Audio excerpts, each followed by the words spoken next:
Bonjour l'équipe, bonjour à tous, Marcus du collectif Ça Suffit. Alors, nous nous sommes procurés hier, on nous a transmis un document euh, qui semblerait être le manifeste d'un bateau qui accosterait aujourd'hui à Pointe-Noire. Donc, ce manifeste se présente comme suit. Nous avons le nom du bateau, donc Vessel, Storm, la République d'origine, donc la République qui gère, le pays qui gère ce bateau, c'est la République du Vanuatu. Le port d'embarquement, d'Erins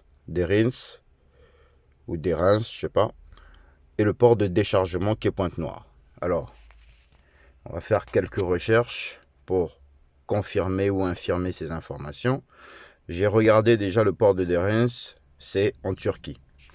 Quand on voit les derniers accords, ou en tout cas les dernières révélations concernant le dossier libyen, on a des éléments qui tendent à nous dire, ou à nous faire comprendre que la Turquie est derrière, est derrière la gestion justement de la crise libyenne par Sassou. Donc il y a des accords occultes qui ont été apparemment signés avec la Turquie. En échange de quoi? On se pose la question.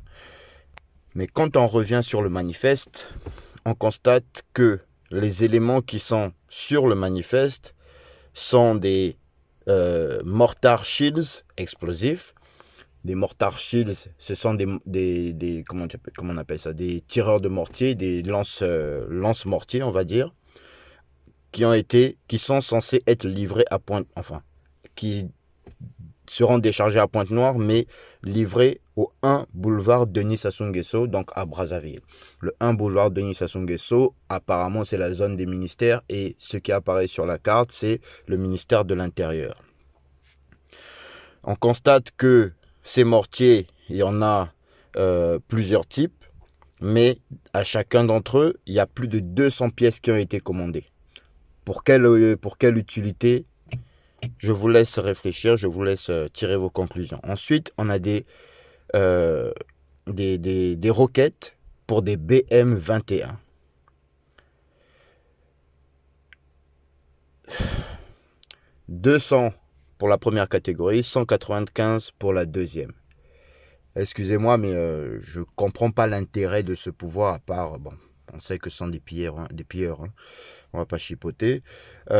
Ensuite, vérifions si ce bateau est réellement en direction de Pointe-Noire. On a un outil dans ceux qui font comment on appelle ça, de l'expédition, du transit, de l'import-export, utilisent généralement Marine Traffic, donc qui est un site qui permet de tracer les bateaux avec lesquels vous êtes partenaire, ou les bateaux, en tout cas tous les bateaux du monde. Donc quand on va sur le site de Trafic Marine, alors, Trafic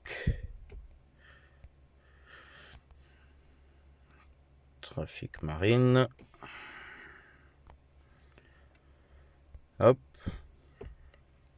dans l'outil de recherche, il faut taper le nom du bateau, donc Storm, hop, Storm, on sait que c'est il roule sous étendard du Vanuatu. Donc on tape sur le bouton Storm et on se rend bien compte que le bateau Storm est au large de Pointe-Noire. L'origine, donc TRDRC, c'est le port de Durins, et la destination, c'est Congo-Brazzaville. Il est parti le 8 janvier 2020 à TD, donc un departure, arrivé le 3 février 2020. Est-ce qu'on peut avoir un itinéraire? Bref, on est en droit de se poser des questions concernant ce manifeste, le contenu de ce bateau qu'il va falloir transmettre aux organisations internationales et aux partenaires du Congo. Sachant que les élections arrivent et que les schémas des années précédentes semblent se répéter avec les arrestations des jeunes, des activistes et tout, les assassinats. Il y a encore deux jeunes qui ont été assassinés le week-end dernier par la police. La présence de commissariats dans les écoles, on a des photos, on a des révélations, on a des témoignages qui l'attestent.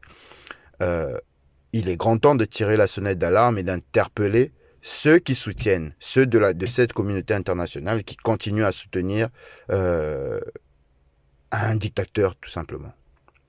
Je vous remercie.